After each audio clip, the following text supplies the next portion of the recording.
subject today is a little bit different than what I have normally done. Last year, I gave you a fairly detailed history of the Philadelphia experiment and how it tied into the Phoenix Project. Today, my intent is somewhat different. I wish to show the background connections between the two projects, how they happened, the politics that was involved, and the interlocking controls, if you will, and the communication which resulted in the two tests locking to each other, how this really occurred and why, and what other problems were developed because of this. It's a rather involved story, but I only have 45 minutes, so I will again try to keep this rather brief. As you know, the Philadelphia experiment culminated in two tests for the Eldridge, or if you don't know it, I'll state it now. The original 22 July 1943 test for the Eldridge, which was bad enough in terms of the personnel problem, but did not lock up to the Phoenix Project. And the final test, 12 August 1943, in which the ship went into hyperspace, and it was a total disaster when it came back. And the nature of that disaster actually was far greater than anyone realizes, and the potential was unbelievably bad. I wish to go into that and what happened and how it was averted. The Phoenix Project actually has been covered very well by Preston Nichols, and he will be going into some of that today and some resurrection of the technology and how it worked. So I will not go into that at all. Really, to understand what happened in terms of the politics and what led up to it, we have to go back to the beginning. The project started, as I have previously stated, University of Chicago, 1931, with Dr. John Hutchinson, Nikola Tesla, and a staff physicist, Dr. Emil Kirtenauer. The important point here in the history we have to follow is what happened in terms of Tesla. Well, in 1934, Franklin Delano Roosevelt was elected President of the United States. 33 he was elected, and he became actual President in March of 34. In those days, it was March 20th. They've changed the date to 20 January since. And when he was in office, he invited his old friend Nikola Tesla down to Washington, as they have known each other since 1917, exchanging amenities, and President Roosevelt asking Tesla, well, what have you been up to? What have you been doing? And of course, the President already knew about the ongoing work on Project Invisibility, but there were other things Tesla had been into which were exchanged. And among other things, Tesla mentioned the fact that he had been in communication with extraterrestrials. Now, this very much intrigued the President, who, unknown to the general public, was very much interested in metaphysics and rather abstruse matters. He was very curious about this, and Tesla told him a little bit about it. The equipment had been developed for such communication by RCA, which Tesla had been a member, staff member since 1919. In 1935, he became Vice President and Director of Engineering and Research Worldwide, a post he held until 1939, when he retired from RCA. In that period of time, he developed some super-sensitive receivers, basically designed for RCA's use in overseas communication, and also a few transmitters here and there, all of which came in usefully to Tesla in his ongoing quest for knowledge. So he told FDR he had been in communication with several groups. Roosevelt was curious, can I talk with them? And Tesla said, definitely, well, I can arrange it if you wish, and he did. After which Roosevelt decided he would like to meet some of these people. And I asked Tesla, is this possible? And he says, I believe it is. He said, there's two groups principally you might be interested in talking with. He says, if you have in mind making any kind of a deal, because at that time, as everyone knows, we were in the midst of a terrible depression, and Roosevelt was looking for some means to get out of it, to end it. In those days, he was perhaps a little bit more altruistic than might have been the case later. So arrangements were made to meet two groups. First, the Pleiadians, and then later, a K group, as I call them, the Kondrashkin. He met first with the Pleiadians. They gave a pitch as to what they might be able to do to help. He says, fine, but I want to talk with the other group first before I make a decision. So we talked with the second group and decided in favor of the second group. And the Pleiadians at that point bowed out. As a matter of fact, went over to Nazi Germany, made a deal with Hitler, which we'll not get into because that's another long story, but it does figure in the background precedent to World War II and the development of German technology. So Roosevelt accepted their offer of help, in which they said they would provide some new industries and other things. 1938, an offer was made to set up the entire new industry called atomic energy, which of course we have today. President Roosevelt was very interested and very receptive to the idea. And he consulted with his various advisors in the military, and the military says, whoa, if you let aliens set up an industry like this, even though it's on our home turf, and they are in essence controlling it and know where it can go, what happens? We do not have true control over it. What's going to happen in the future? Will we become vassals or slaves to them? The military advised against it, and Roosevelt turned his mind against it and so advised them, and they became upset and says, well, there's nothing else we can do for you, and disappeared into the woodwork. Well, in those days, of course, we did have intelligence apparatus, but it was not anywhere as near as efficient as today, and they did not have all of the niceties of spying, which we have now. So by 1940, Roosevelt was becoming very concerned. Where have these characters gone? What are they doing? They quite literally vanished as far as we could determine, or I should say the president and the staff could determine. He says, what are we going to do about this? Well, somebody came up with a bright idea. Mr. President, why don't we go out and find some of those psychics that are running around here and see if we can find some really good ones, and maybe they can tell us where they are and what they're doing. The president said, fine. Harry Bennett, who was then the president's right-hand advisor, was appointed the task of finding some good psychics and setting up a secret organization. He did. That organization, founded in 1940, later became known as the Psych Corps. Very important for many reasons. It has been, until recently, the backbone and mainstay of some very high-level spying operations and intelligence on which many agencies have depended. Now, that organization in its infancy in 1940 was set up by hired psychics who could prove they had their stuff named together and knew what they were doing and could prove it. And they were given new identities and put in a secret warehouse in Arlington, Virginia, at least initially, and went about their tasks. Whether or not they ever found any missing key people, I don't know. But that organization expanded. It was set up to be a permanent organization, and of course Harry Bennett had to look for a man to head it up and organize it, train the people, and set up a total program. They found such a man late 1940. He was hired in 1941, and he set up the training programs. And from that point on, they were looking basically for pairs, identical paired twins, which were ideal for the type of training they were doing, mostly male, some female pairs. And if they couldn't find them as time went on, they did use computers to computer match, but this came much later. Eventually, the CIA was formed. They took over the organization.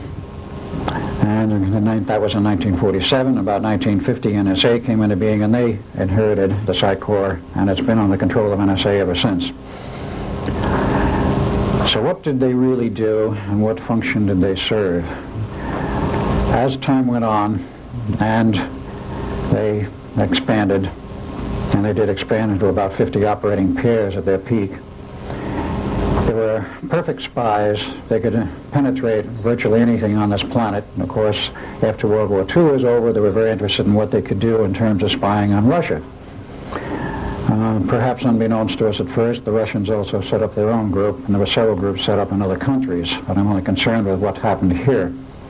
The man who was chosen to head this organization up and actually remained its director until he retired in 1984 was a gentleman by the name of Emil P. de Costain. Perhaps some of you have heard the name. I know a few people have, but very few, because he was very much undercover. He was born in 1900.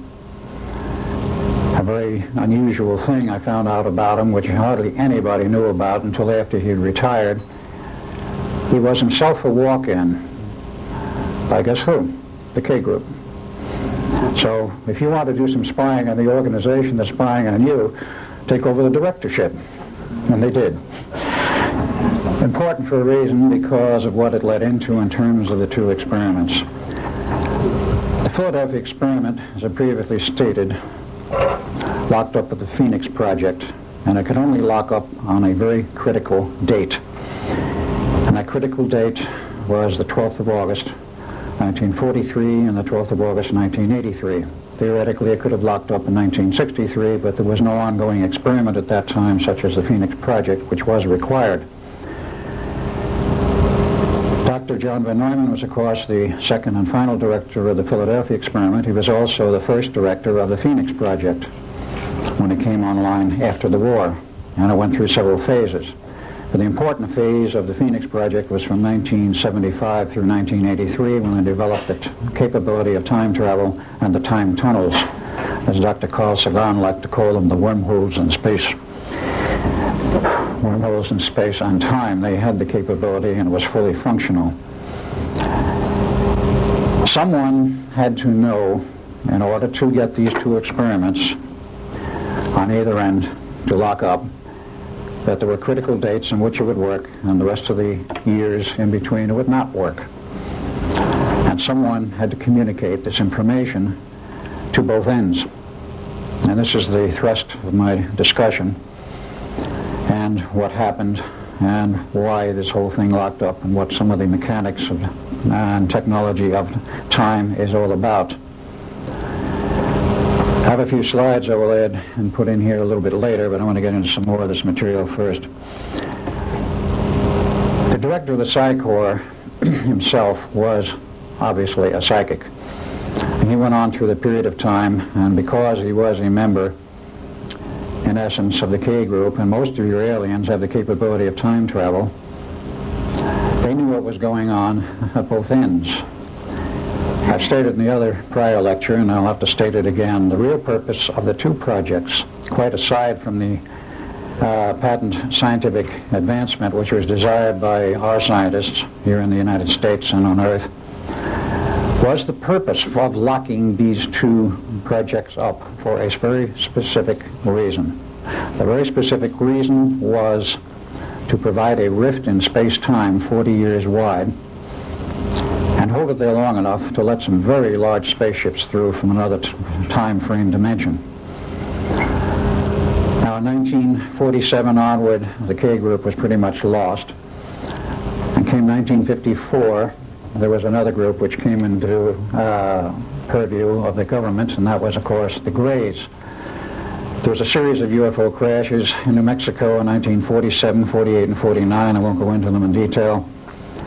But because of that, the government sent a call out through the vast array of radio telescopes in New Mexico, a call for help into outer space. We have an alien here, we don't know what to do with him, he's ill. How do you take care of him, etc., etc.? Is there anybody out there that knows who he is and what you do with him? The government got an answer. It took a while, but they got an answer. A group of small ships showed up in about 1953 with some Greys on them, and then there was an exchange of ideas and thoughts, and some hostages went both ways, with the promise of return in 1954, which the Greys did do in very large numbers, landed at either Edwards or Holloman Air Force Base, or both.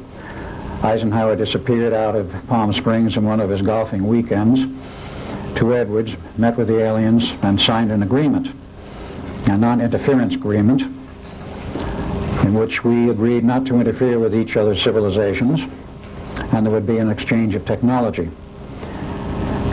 Well, the non-interference agreement didn't last very long, because it became very obvious to our government that the Greys weren't keeping it, and what exchange of technology took place was not perhaps all that was expected. The important point was that our government agreed to provide bases for them underground, some 75, full underground railroad system. Construction started in 1959. But the Greys came in very large numbers. We don't know how many. The government perhaps does. It's estimated now they're probably in excess of 1 million. And a very large ship that came in went into orbit around Earth, and they provided shuttles down to the surface of the Earth.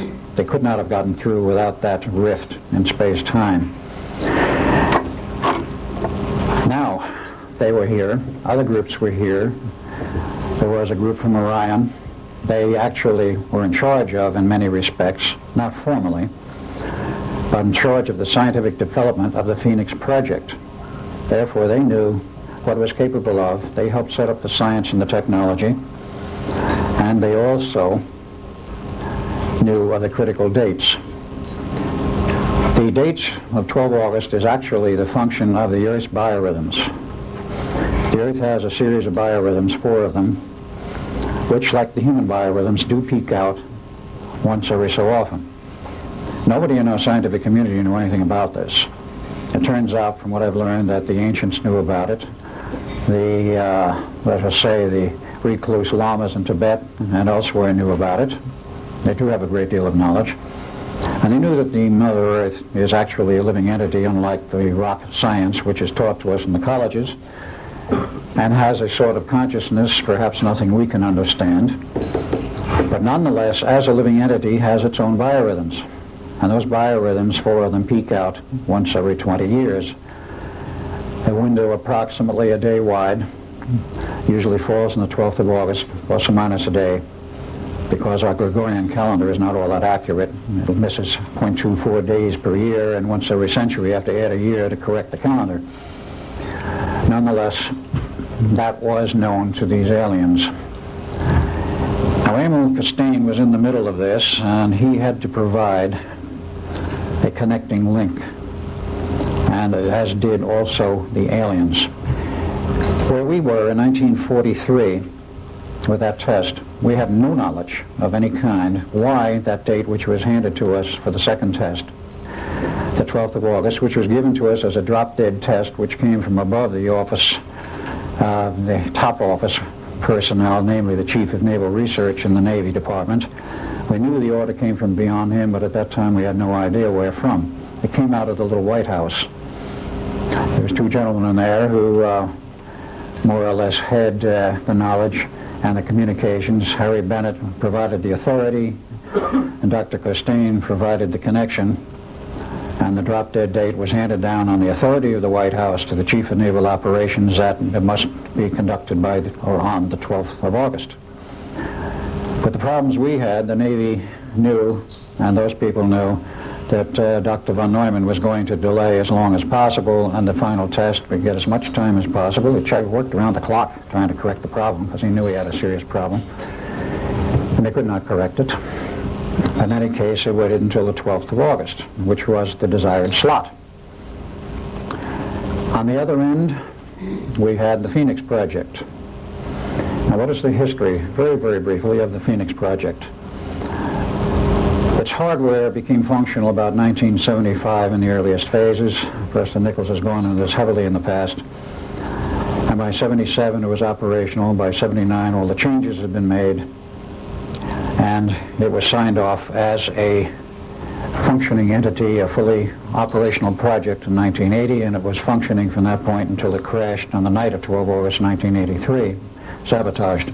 That, however, is not germane to this part of the story. On the 1st of August of 1983, something very unusual happened.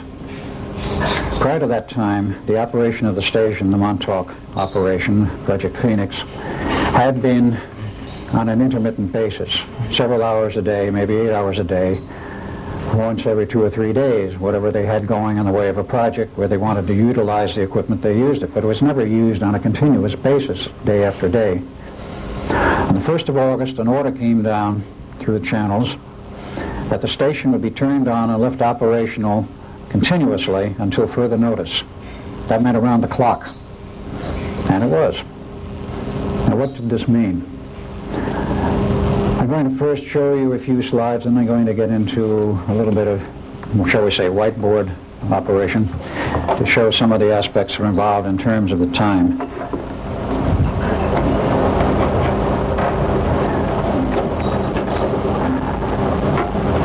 I've shown these slides before, but perhaps it's a good reminder. The Philadelphia experiment took place outside of the Philadelphia Navy Yard. Where is the pointer? It's right there. Ah, there it is.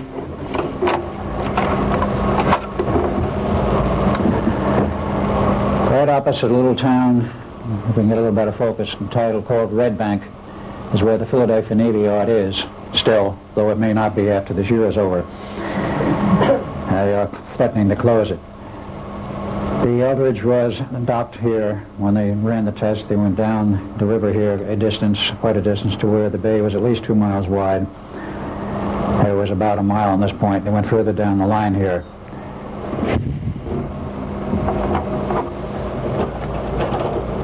This is, of course, a picture of the famous Eldridge, a file shot. I will not go into the equipment other than to say the main body of equipment was in this little cubicle. That was the door where we went in and out. In the test, there was a special antenna mast on top here, designed by T. Townsend Brown, a special omnidirectional phased array to handle the output from 4 transmitters. And this was the ship for the final test that was used in the Philadelphia harbor, further down, of course, away from Philadelphia. The Phoenix Project took place on the extreme end of Long Island, way out here on the tip. And there was a park there. There was a town of Montauk a little further in. There was a state park out there and also a military base. It does not show in this photo, actually mapped by AAA, because this is the most recent one. The earlier ones show the military base inactive. Fort Hero, in the extreme end, had been there since 1916, perhaps, prior to World War I, and was abandoned in 1986 after all the tests were over. But that was where the other end of the terminal, shall we say, of the 2 experiments took place, out here. And that was the Phoenix Project, the prime home. At one time, there were 25 operating ones. And that was the one that caused the lockup, the one that was primarily concerned. In case you haven't seen any of the photos, I'll only show 2. The main radar tower from the SAGE system, which was adapted and changed to the Phoenix Project. There's this, and that's what you see driving east from Montauk. It's a huge building and a tower with the antenna on top, which is 60 feet high and 120 feet across and weighs approximately 125 tons. And close up, if you get on the base, which is open, and you can wander out there if you want to. They'll do it during the day. This is the tower, 8 feet, approximately 8 stories high, and with the antenna, the total height is about 150 feet, we estimate. Now I'm going to leave this slide on because what we were dealing with, very briefly again, in the structure of our universe as we know it, is a 5-dimensional universe, 5-dimensional nature, other than is in the blackboard. And time is of itself, as I think this slide is familiar to Bob Yetlick, is in the form of a huge torus and is a structure. This is a mathematical representation, of course. You have a central flow of time through the center, a more or less linear flow, which we call the time we measure, the 4th dimension. And of course you have this helical coil on the outside, which actually establishes the time rate flow. And this is called T2 and is actually the 5th dimension. Now what I need to get into here a little bit is what really goes on.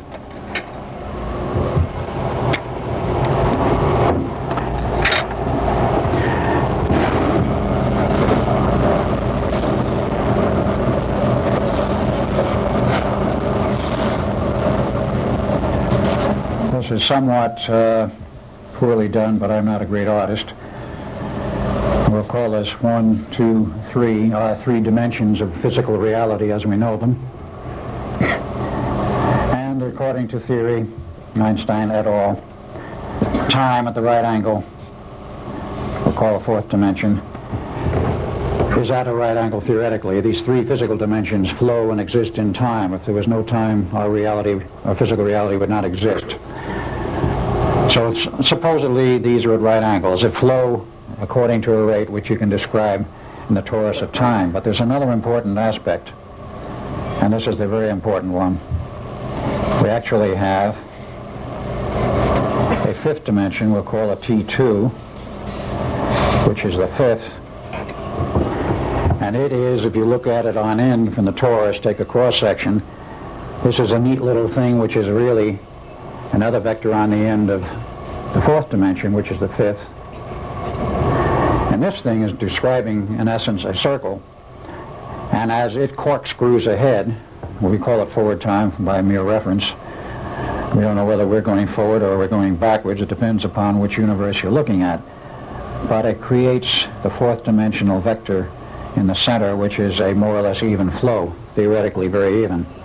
We'll not go into other problems which could change that rate in terms of the universe.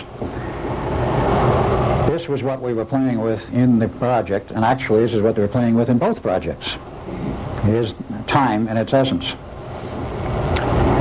Now the Eldridge had a field created around it, the purpose of which was, again using the pointer and looking at this, the purpose of which, when the confined field of the Eldridge, was to change the helical rate. If you change the helical rate, you change the time flow, but you don't want to speed it up to the point where the ship disappears. What you want to do is something rather exotic. I'm saying what you want to do because what they wanted to do and what they did do are two different things.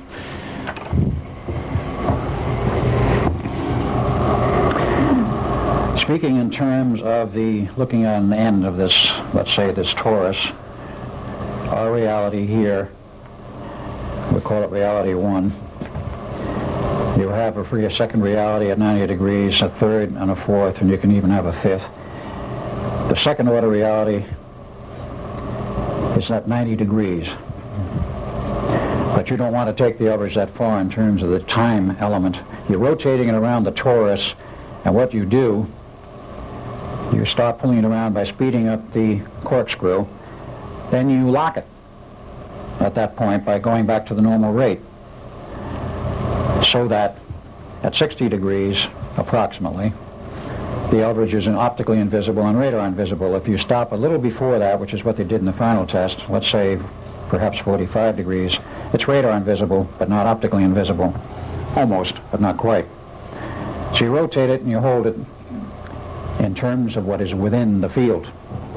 What's outside, theoretically, you don't worry about. Well, that was the theory, and of course the aspect of this is very interesting, namely the Eldridge and the generators were creating a sixth order field so that they could manipulate the fifth order field, which was T2, or the second order time. And we have five dimensions, if you will, five orders, however you want to express it, in our reality. And again, going back to what Bob said the other night, which is very neat, you have a sixth dimensional order, which is an isolation between the next five, which is the reverse universe, actually the contraternum matter. And if you go beyond the 11th, as Van Neumann knew, you then are in hyperspace and the 12th order. To get this project to work in terms of shoving the Eldridge into hyperspace and creating the bubble and creating the entire rift in time required a 12th order function.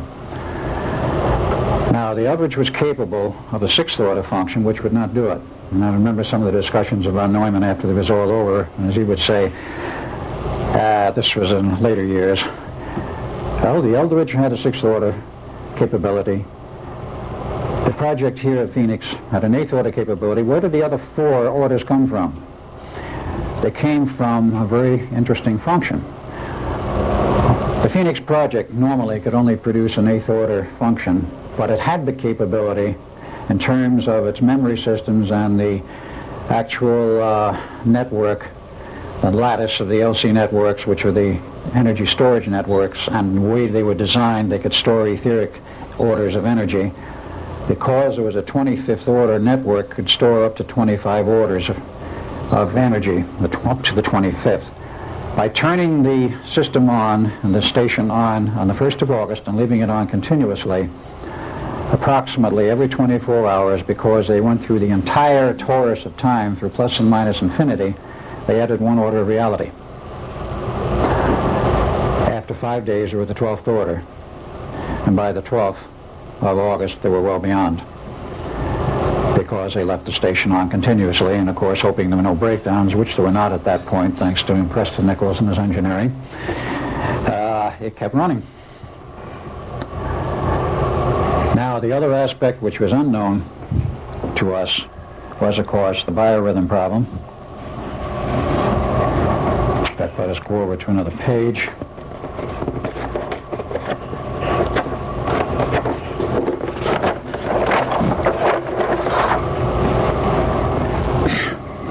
The Earth's biorhythms are only drawn in terms of how they peak out.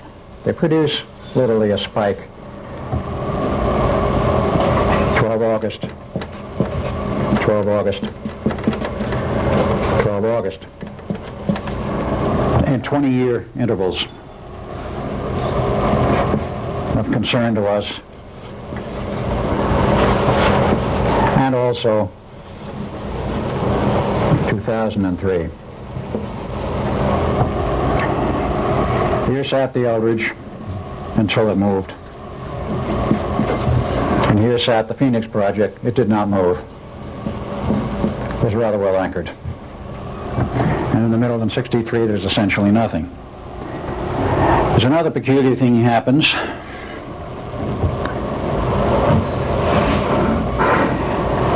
As you start this business of going through time, let's mark this as 43, let's mark this as 63, and let's mark this as 83.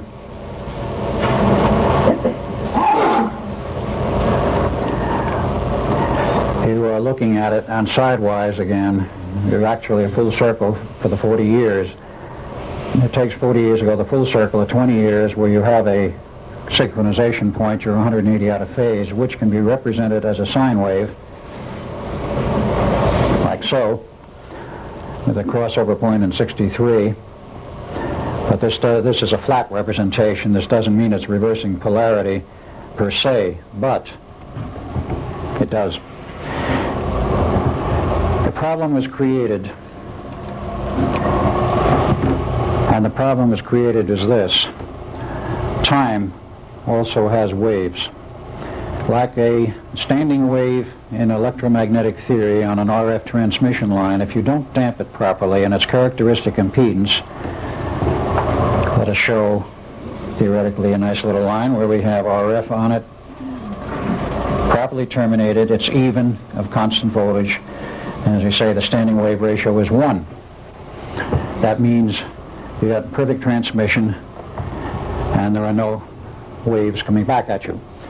If this thing is not properly terminated out here in the characteristic impedance of the source and the transmission line, whatever you're using, you start to get funny little things. These things start to build up, and you start to come down here to a lower level, and these start to build up, and you start down to a lower level. You build up standing waves, and these things go up and they come back. And when it gets bad enough, you have enormous voltage levels, and theoretically they can go unterminated out at this end. Theoretically can go to infinity. They don't, for practical reasons. But you get the same problem in time. 10 minutes. Got it. And this means something very extraordinary.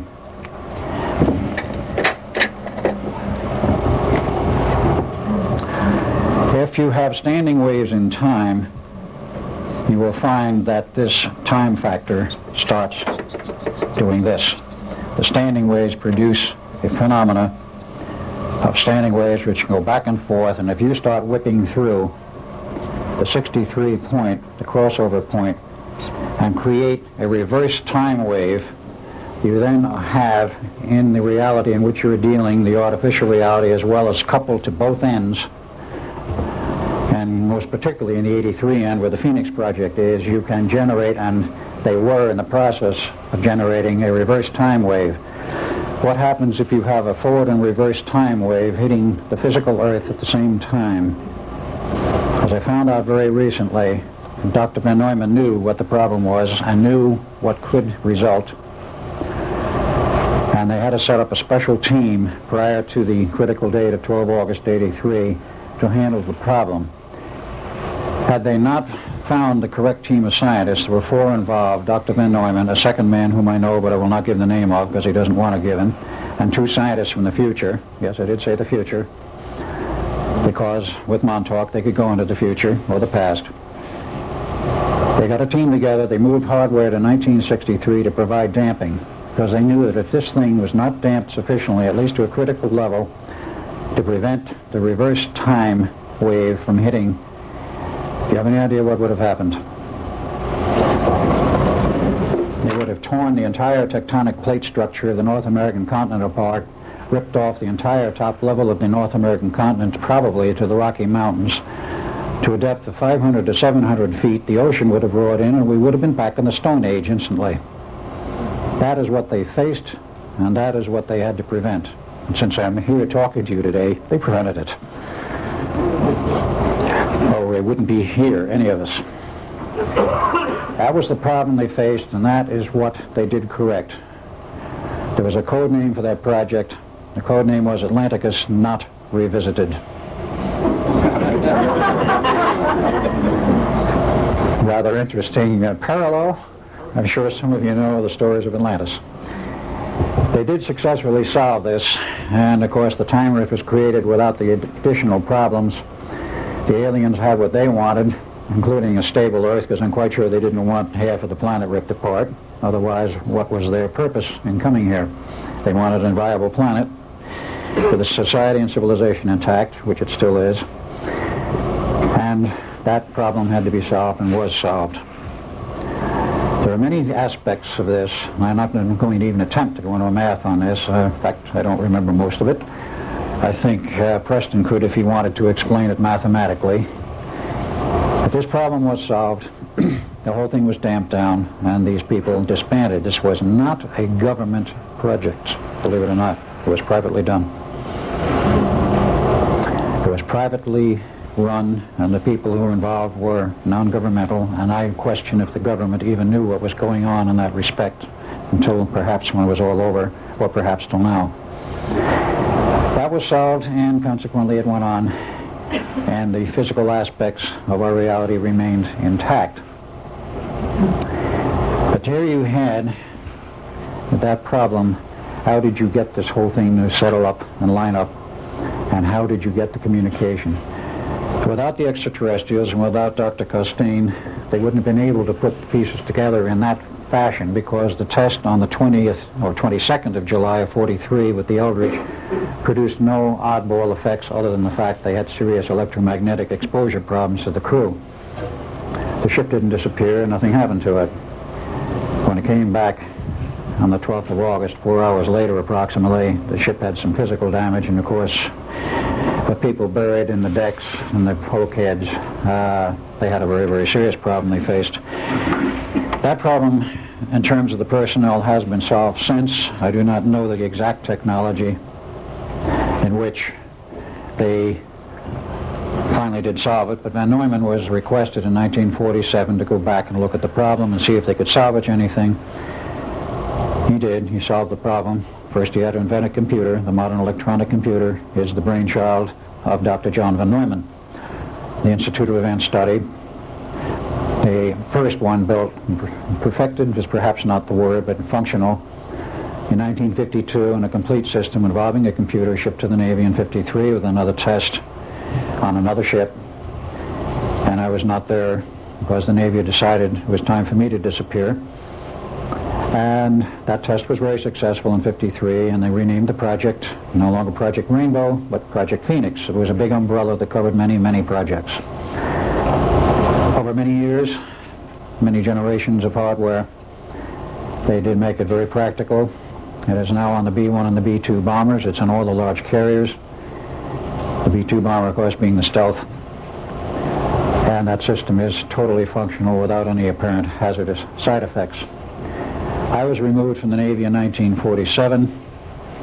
I knew too much, was learning too much from digging in the vaults of Los Alamos, and somebody with the communication up and down the line decided I had to go. But part of this problem and the damping out here from 43 to 83, as a Levinson equation state, there were standing wave ripples which go on for another 20 years out to 2003. This part had to be damped. We weren't concerned about the back end.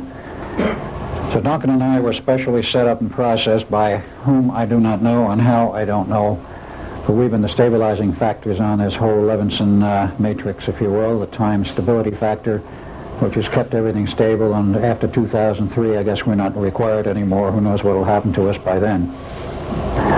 That was also part of the project called Atlanticus Not Revisited.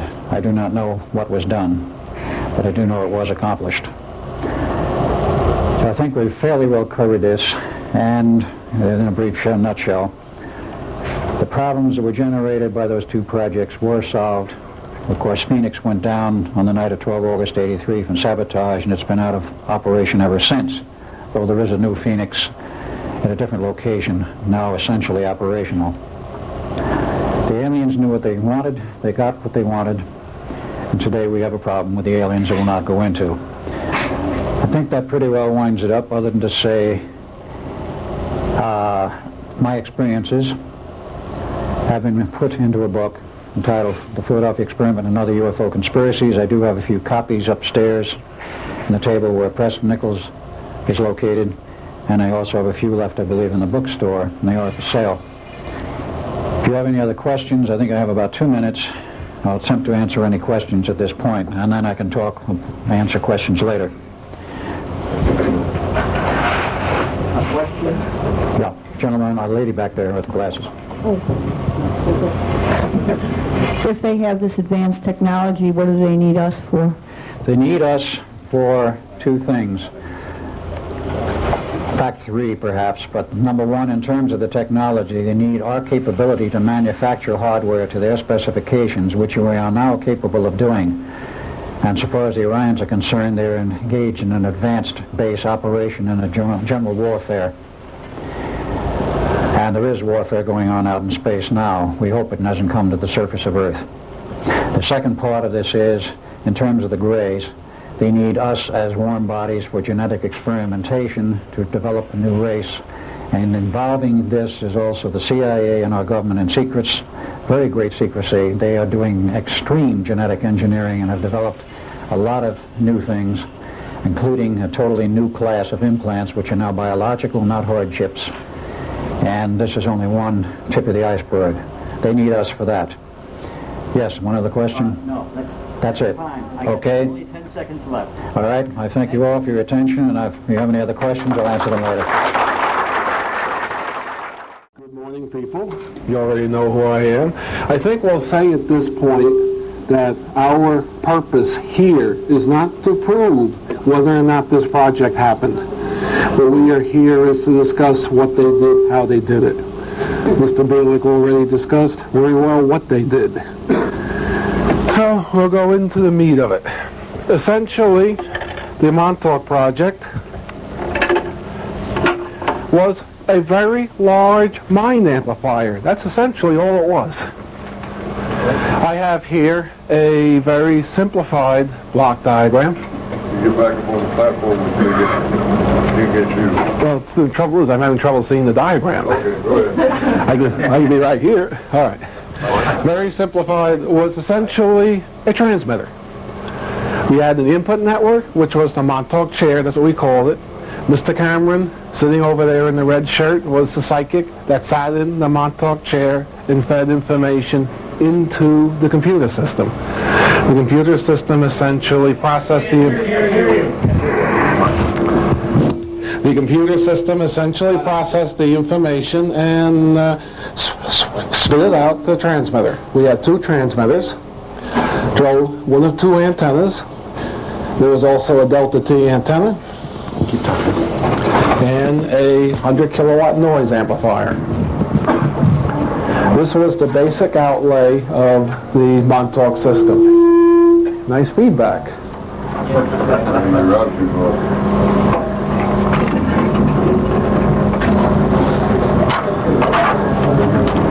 We will first discuss the Montauk chair.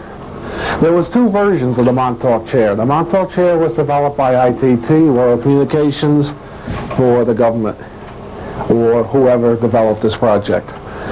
The chair had essentially three coils in it. You can see the Y coil went like this under the floor, formed two sides of a pyramid, came out. Another coil came up, formed the other two sides of the pyramid, came out. The third coil was essentially two coils, one on the floor, and one on the top. These provided three outputs of essentially an RF signal. The signal looked like white noise, essentially. But the correlations in the white noise was the information of what the person had in his mind sitting in the center of the pyramid. I have to apologize for my drawing. It isn't all that great. This should be right under the point of the pyramid. And the receiver system looked essentially like this. You had your three loops. You had your three basic receivers. They used a very standard type ISB detector system using the phantom type lock. How that worked, we had the receiver, which we'll have a more detailed diagram of. We had the carrier processor, which was essentially a very narrow band filter that converted from the IF of the receiver down to a very low frequency signal. They had the discriminator, which would just essentially form an AFC loop between the receiver, the local oscillator, which was injected into the receiver, and the thing would lock up on theoretically a pilot carrier that was transmitted from the transmitter. But of course in this system there was no pilot carrier, so it essentially attempted to do a lock on the noise, and this made the whole thing coherent essentially based upon the noise. And then the output came to the ISB detector. You had the carrier injection. You had three of these channels with 6 outputs. This is a detail of how the receiver system worked. The basic receiver, the SP600, was a standard type receiver with a pre-selected RF amplifier mixer. The LO was switched out of the circuit. That was from a separate assembly. Had 2 IF sections, second mixer. And the BFO CW detector became a third mixer, supply 25 kC.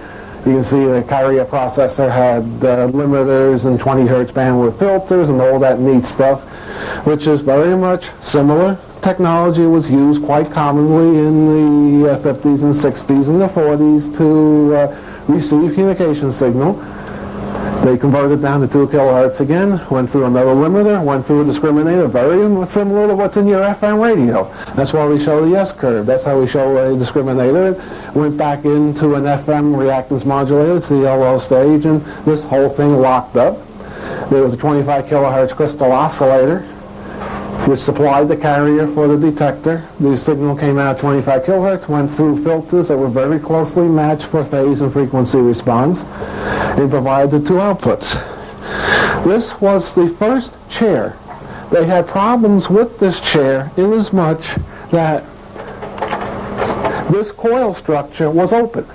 It picked up from outside as well as from inside. They had to locate this chair at Southampton, which was about 15 miles away from Montauk, so it wouldn't feed back to the transmitter. The thing would feed back, lock up, and cause all sorts of problems. So they had taken the output of the Cray 1 computer and microwave linked it over to Montauk. Of course, if you had any sort of little time glitch, reality glitch go through the microwave beam, this thing was spitting back information at such a rate that it sent the whole system into oscillations and caused all sorts of problems. So they came up with a second version of the chair. Okay, what we can do also is we'll show you the equipment that was used on the first version of the chair. This is a Hammerlin SP600 as modified by ITT. In fact, you can see ITT Worldwide Communications here.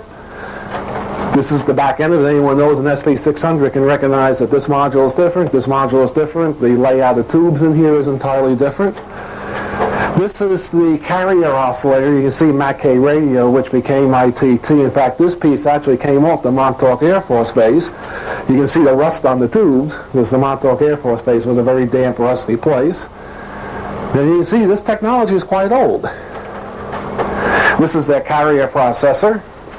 There's the very narrow band filter. You can see this also came off the Montauk Air Force Base. Of course, the SP600 receiver I still use. These I don't use. In fact, I haven't even fired these things up because I'm a bit afraid to plug these things in. There might be a lot of smoke. This is the discriminator module. Of course, what's on it? ITT. I'm sorry. And this is the upper-lower sideband detector. Of course, what's on it? ITT. This is the back end of that with all the ancient tubes. You know, those are those glass and case FETs. This is essentially what the first chair system looked like. Now, based upon information they've gotten from crash UFOs and technology exchange, whatever, they found out that essentially you could put the victim between a set of Helmholtz coils. Helmholtz coils are interesting because they can be phased as such that the pickup would only be between all the coils and would exclude to some extent all the junk outside. Now, of course, if we go back, we're not going to do it here, to the pyramid antenna structure, this is something known as delta T or delta time sensing pickup type structure. This is one of the things the pyramid does. It does translate time waves. Now, of course, they had to get the delta time structure in the receiver. We'll go into that in a few minutes of how it was actually done. They used the exact same receiver system, except they replaced the Hammerlin SP600 with an RCA receiver designed back in the mid-30s by a man known as Nikola Turbo, who really was Nikola Tesla. Nikola Tesla understood the delta time factor, and by placement of coils and such in the receiver, he replicated the pyramid factor, if you want to call it that, for those people who are not going to go through all the delta T factors and stuff like that. And they replicated the pyramid coil with the receiver. Of course, the block diagram is the same, except that the RCA receiver had different IF frequencies and all that nonsense, but we don't have to go into that here. You can see I have in parentheses the different IFs and the changes that they had for the receiver. This, of course, is a picture of the RCA receiver actually taken off the Montauk Air Force Base. Again, you can see the moisture damage. This particular one I haven't fired up, but I fired up the others, which I've gotten out of RCA. They're in much better shape. As you can see, this one's missing a tuner. And if we go inside, we can see this thing was designed when Bob Butlick was a young man. And if we go to the back, let's go to the front. These things are each individual coil stages. This thing, they apparently, for some reason, didn't want to use a gang tuning cap. So each individual section of the preselector was an individually tuned network. They had separate tubes for each front end. This one's, of course, missing. And the local oscillator sat down here, but of course this one was modified to use the remote local oscillator that was locked. So you can see that's all missing. They got two nice neat little boxes here that do convert down to the IF module, which I don't have pictures of because it looks like this. And if we go to the back, we can see every element in the vacuum tube has its own coil that sits right under the big coil. Although there's a big metal plate, aluminum plate in here, there is a higher order relativistic psychic energy quantum coupling between these coils and the coil up above. That's your delta T function. This is one of the secrets that Nikola Tesla had learned, how to place these coils to get time manipulations within this part of the circuit here.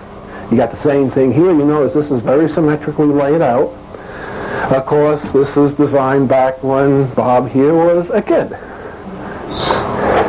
Of course, they used the same carrier oscillator, the same carrier processor, and the rest of the 9 yards of the stuff.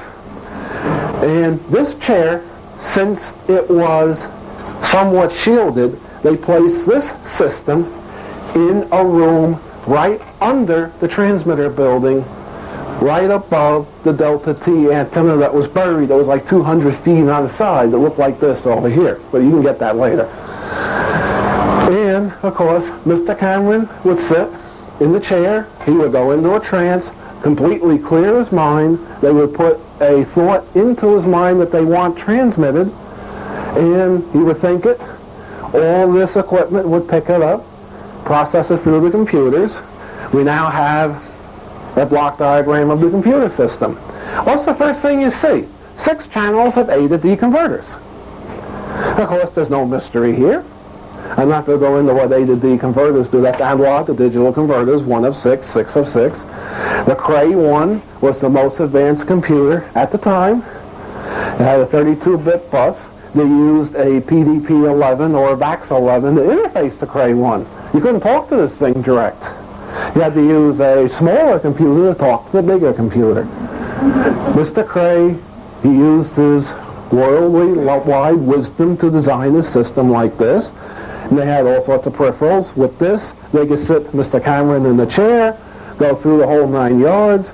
The algorithms in the Cray 1 would break down what he was thinking into audio, visual, direct digital representation. They could display it on a screen like this, what he was thinking. They could type out what he was thinking verbally on words on a what looked like an old teletype, a KSR-33 teletype. I think we all remember those things clanking away a million bits a minute, making tons of noise. Nobody liked to listen to things, so they stuck them in the corner somewhere.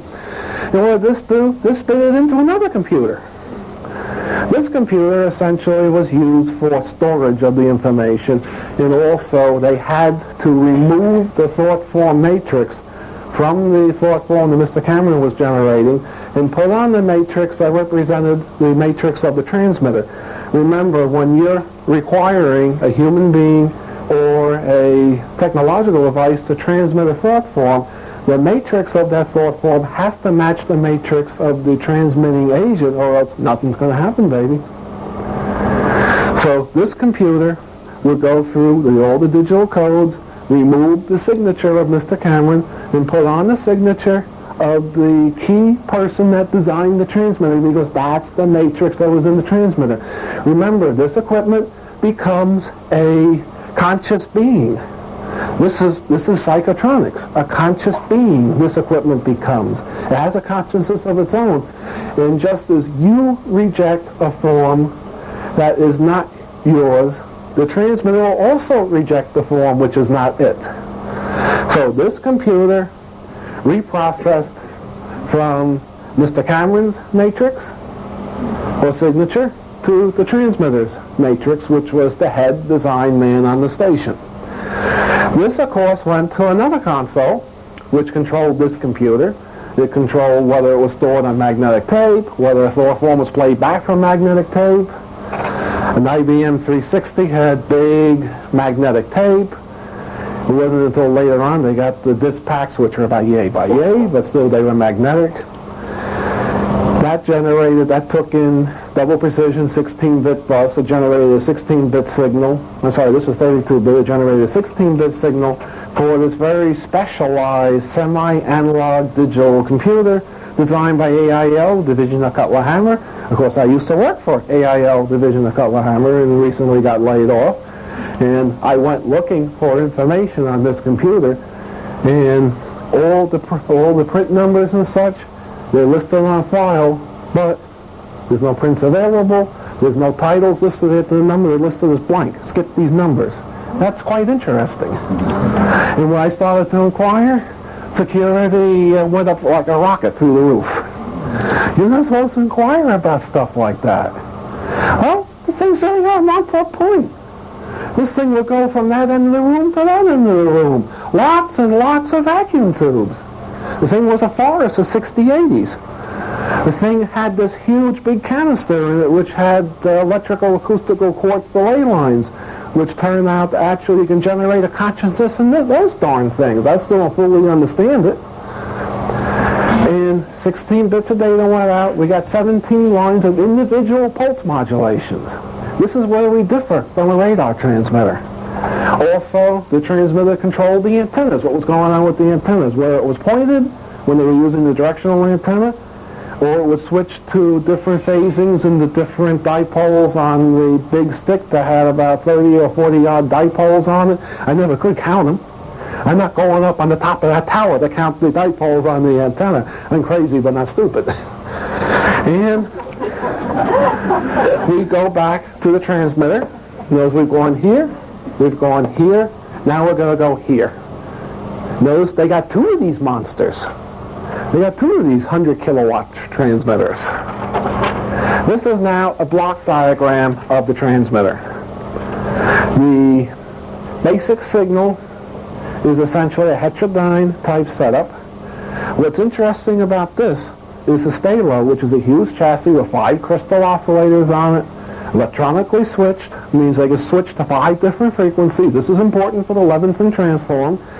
That was a function where you could translate frequency deviations to time deviations. It was delta F with respect to delta T, using differential equations and such. And I've seen the mathematics, and I don't want to go into it here.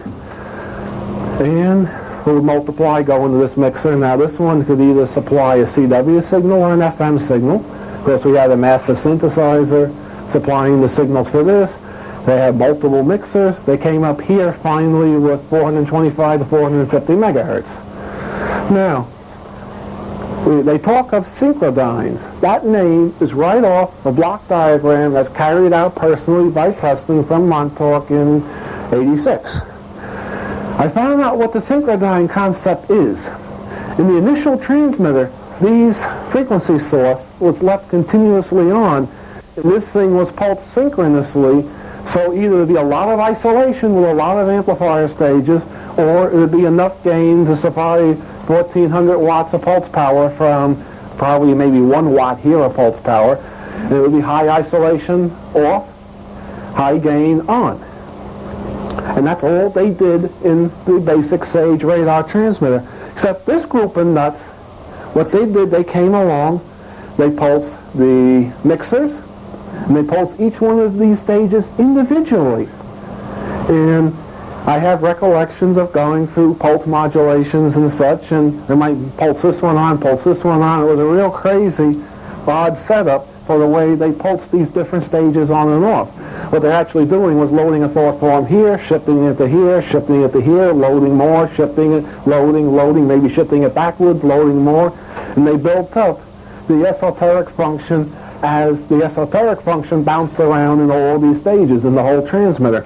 Now another aspect of this is what do we have here? We have a noise source. This is a white noise source synchronized by Mr. Nikola Tesla's whirligig zero-time reference, which I'm not going to go into here. And they use this noise to essentially pulse noise modulate the stay low, pulse noise modulate the outputs of the synthesizer, which means you ended up here with a carrier with white noise modulation on it. If you go through your signal processing, you'll find out that white noise is 50% correlated to anything and everything within its bandwidth. That's right out of college, people. That's in your college textbooks. Look it up, it's in there. Which means this signal now is coherent to itself, and it's also coherent to hyperspatial functions because white noise essentially comes out of hyperspatial functions. If anyone wants to debate that, I'll debate that with you later. And of course, they had the zero-time reference which synchronized the white noise function. So at this point, they started to build the thought form within the pulsed signal. Of course, there's still no output here. They then split it and sent it to the other transmitter. The other transmitter was just this group here. You know, the pulse modulators and the 3 IPAs and the P8. At that point, it went into this IPA number 1, boosted to 7 kilowatts, went to IPA number 2, boosted to 75 kilowatts, went to IPA 3, boosted to a megawatt, went to the final amplifier, which is a first cousin to a magnetron known as an amplitron, which is essentially a backward slow-moving wave structure oscillator, which anyone's interested in, I can explain that to you what it does later.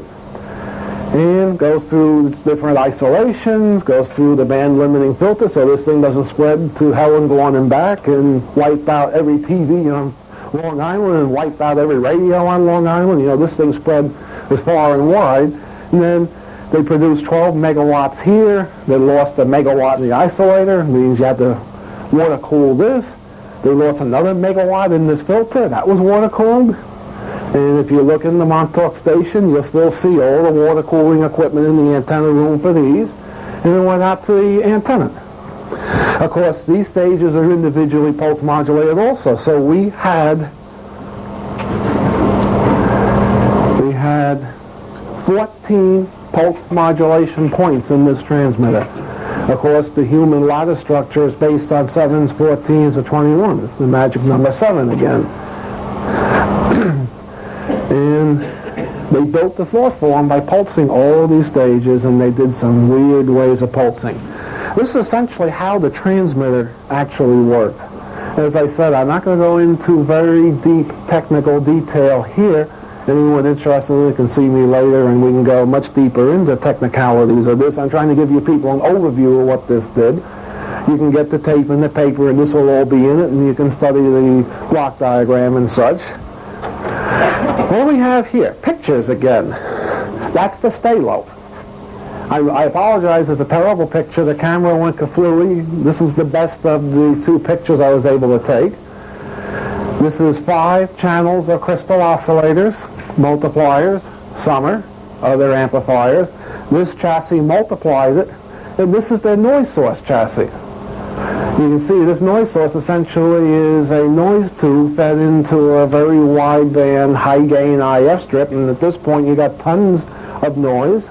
The bandwidth on this is maybe about 10 megahertz. And all this stuff here was a synchronization from the 30 hertz sine wave they put into that port there, and they took the noise out of a port here. This, of course, is the synthesizer that drove this, which is the FM oscillator, and this is the first mixer in the system. Use a power stage at 101 megahertz, and this thing provided all the frequencies for this oscillator and all that other good nonsense. This also was modulated by the white noise source, and this chassis also, one of these stages, is pulsed by the white noise source. It's right there. There's one of these ports over here that goes through amplifiers here that pulses these.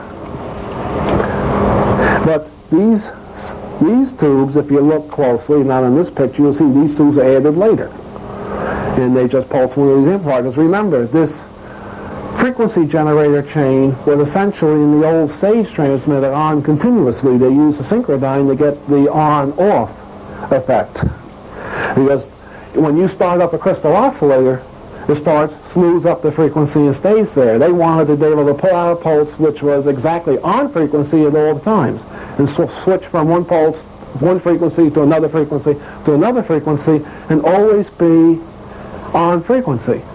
So all these oscillators here and these crystal oscillators here had to be up and running continuously. And they had trouble with phasing and such as the different mixers came up, so the whole RF generator chain was on constantly. Although this mixer in the Montauk Project was pulsed. They didn't care about the phase, apparently.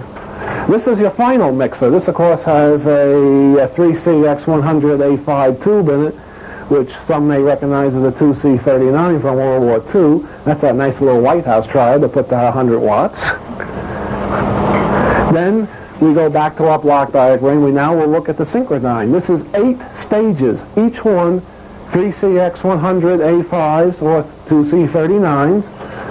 And voila, there they are. 1, 2, 3, 4, 5, 6, 7, 8. People, they had these nice, expensive ceramic iMac triodes in here. You can see where they blew air through them. Each one of these has an air input and an air output. And this thing sat there, and this built up at least 50% of the thought form in these boxes. These are cavities. You know, TEM mode cavities. These darn things. Now, these were 7214 Ceramo-Lock pentos, which are about that big around and about yay tall, had rings on the bottom for the electrodes. These sat in cavities about yay long and about yay square, and had huge fans blowing them. They had 2 of these. This thing, this tube is 6952, looks like a robot. That tube is about yay big around, has a round section like a flying saucer, about yay thick. It has things sitting down that you connect to it. It has 2 legs sitting down for the water cooling, 2 legs going up for the water cooling. It has the plate on top, and the thing actually looked like a robot. That was this stage here.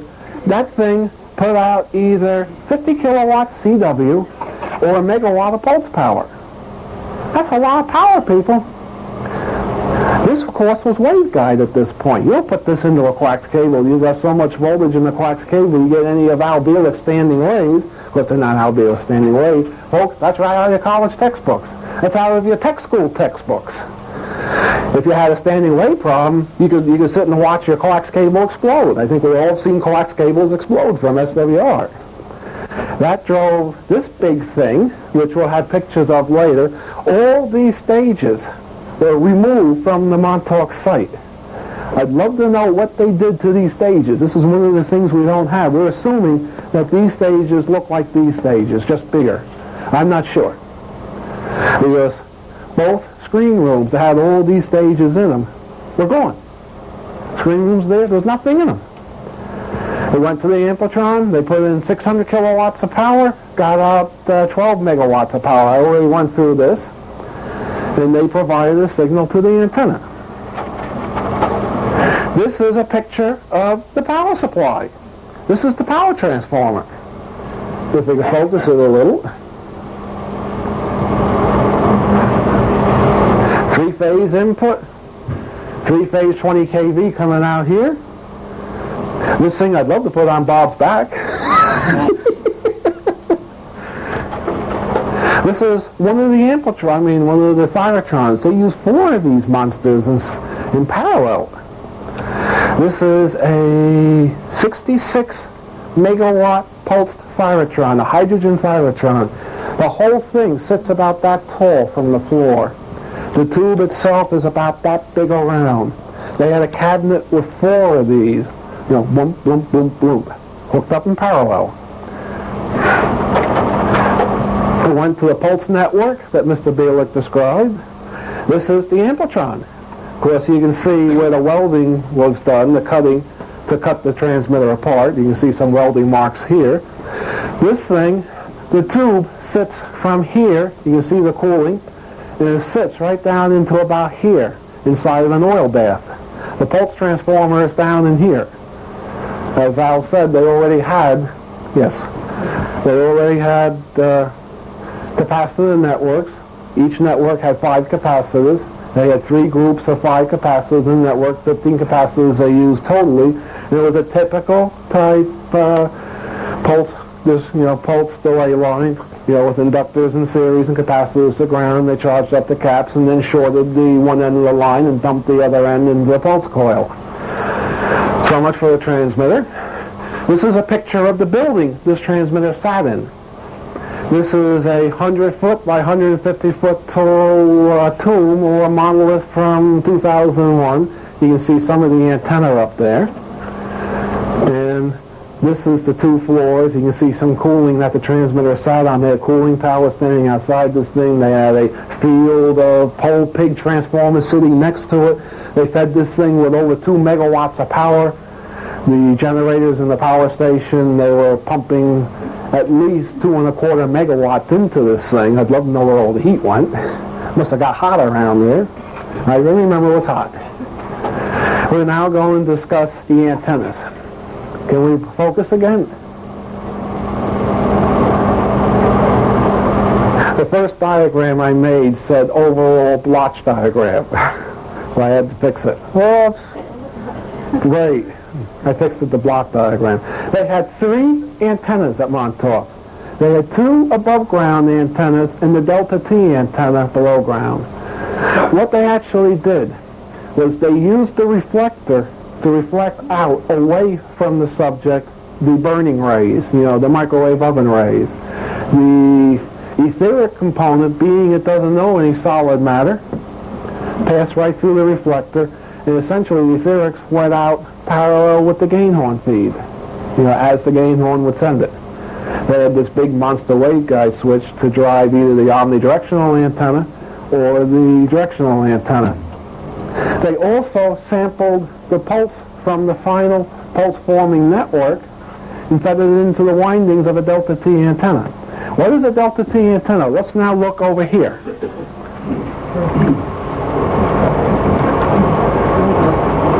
This is a Delta T antenna. How do you make a Delta T antenna? It's easy.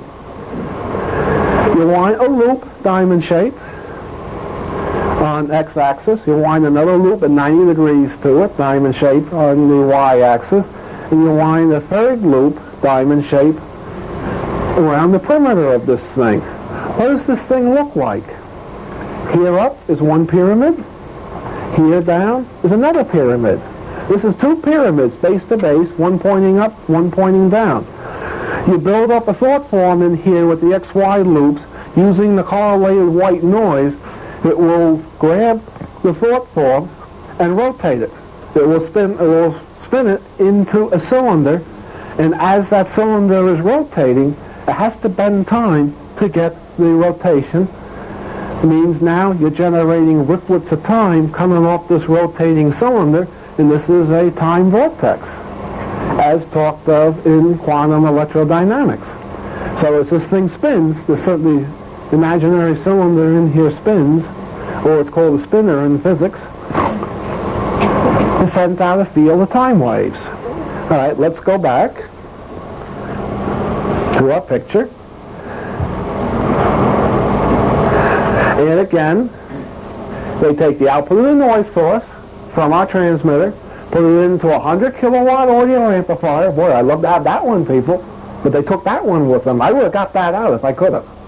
They took that one with them for some reason. That went into the horizontal coil.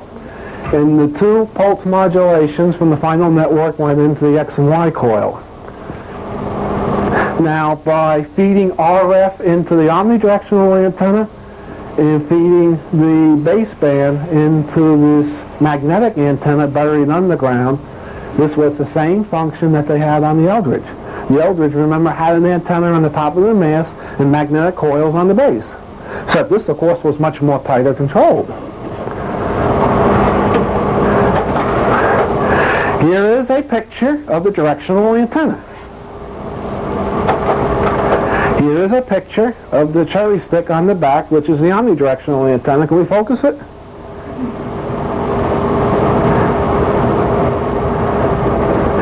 We can see a lot of 2-inch coax cables going into this thing. There's a phase array box. There's all sorts of relays in there.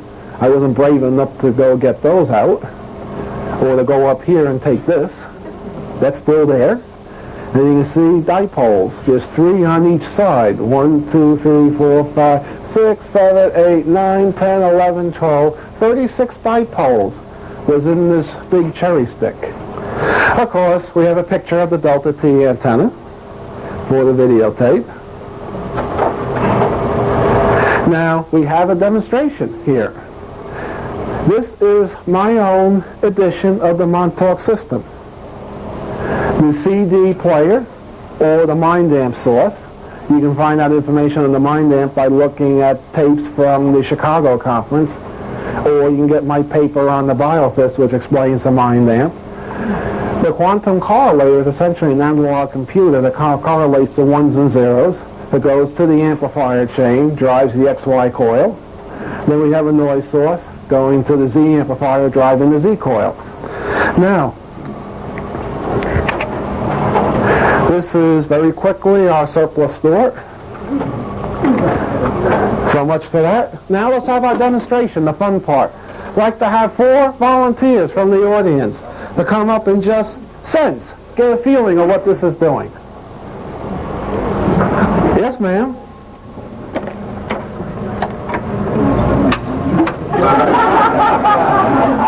You won't disappear into hyperspace. About 40 years. What I have is I have a picture here. I'm not going to show you the picture. I'm going to sit it in the small mind amplifier. This is a quadrature function that goes this way, just like the chair is. The output of this goes to the computer. Here's the noise source, goes to the amplifiers. The noise source goes to this amplifier, goes to the antenna. What's here is being transmitted here. You all of a sudden may notice, how many people notice like a sudden cooling in the room? That's from this. Now, I'd like you people to just essentially close your eyes and tell me where you feel you would be standing right now if you weren't in this room, based upon what you're feeling. You're feeling something unusual from this.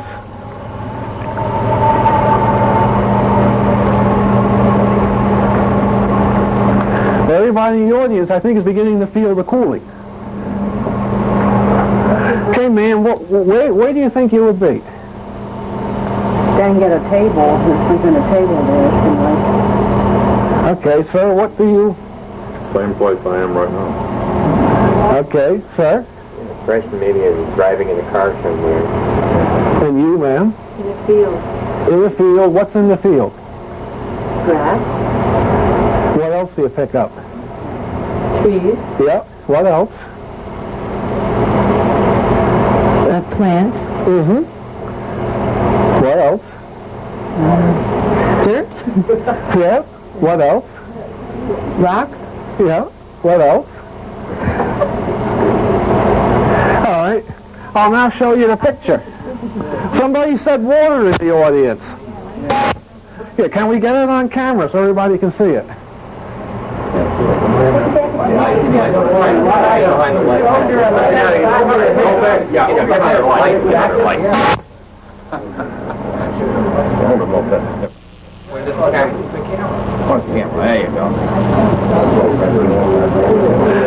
We have a woodland scene with trees and a babbling brook.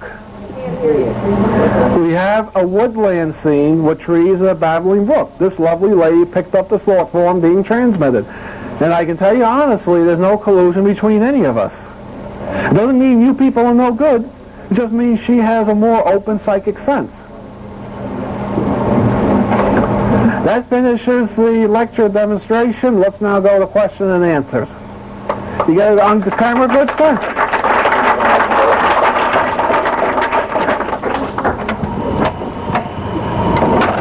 How are we doing on time? 5 minutes. 5 minutes, okay. Preston, Yes. could it matter what angle the person stood in relation to the antenna and its various areas? Theoretically not, but remember, this is not ideal conditions, so it could be. Okay. I have a question here.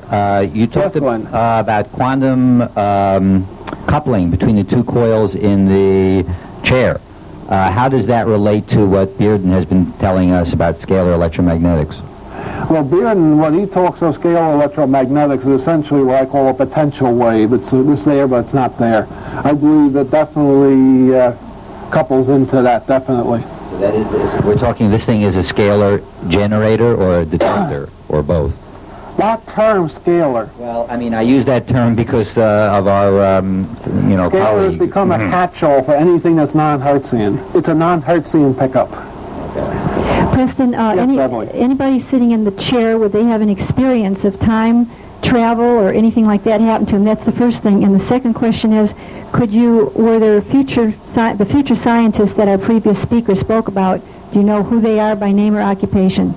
Yes, but I can't say. Well, in the first question then, people sitting in the chair, would they have a Remember, the time? person sitting in the chair was deeply, deeply entranced. His conscious mind was deferred and pulled off to who knows where inside himself.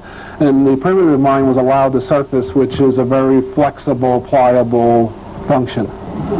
Yes, Alan? Yeah. Could you please describe the design of the amplifiers, the three amplifiers, and... Leave it to an audio man to ask about the amplifiers. Do I have something to write with?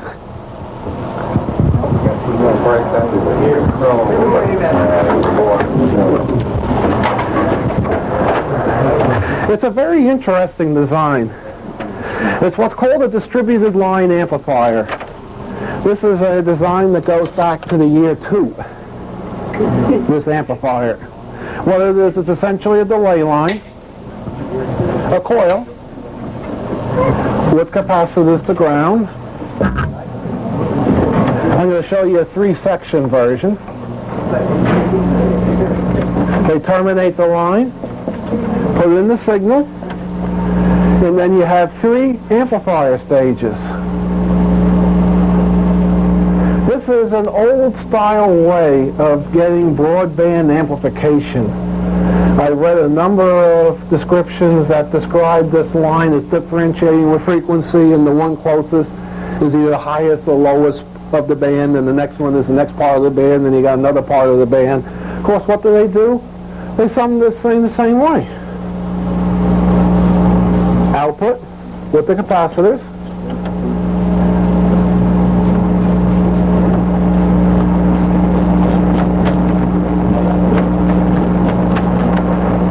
And this is what's called a distributed line amplifier. Now, the interesting point on this is essentially all these amplifier stages, and those amplifiers is 10 of these, 5 groups of push-pull. They essentially, electrically, have the gain of the amplifier, the voltage gain of the amplifier, but etherically, these things add on a real strange, screwy setup. So this amplifier has more etheric gain than it has electrical gain. Another question. Yes, by doing this time travel experiment, and by going back into the past, if you made a change and caused another reality, how would you know at this time frame if you made a change? Which came first, the chicken or the egg? Can you answer that one? No, we can't answer that. We don't know. It's the same as the chicken and the egg. I'm not trying to put you down, ma'am. It's just, if you change the past, you're going to change the future. You know what's happened in the future based upon what you did in the past, so you're probably not going to know what happened. It's going to be one of these closed loops where whatever happened between you and the future and you and the past becomes a separate reality, is separated off the timeline. Watch Back to the Future. It's a very childish movie, but some of the time concepts in it are quite accurate. Yes? Questions? No more questions? That's it. Okay, thank you.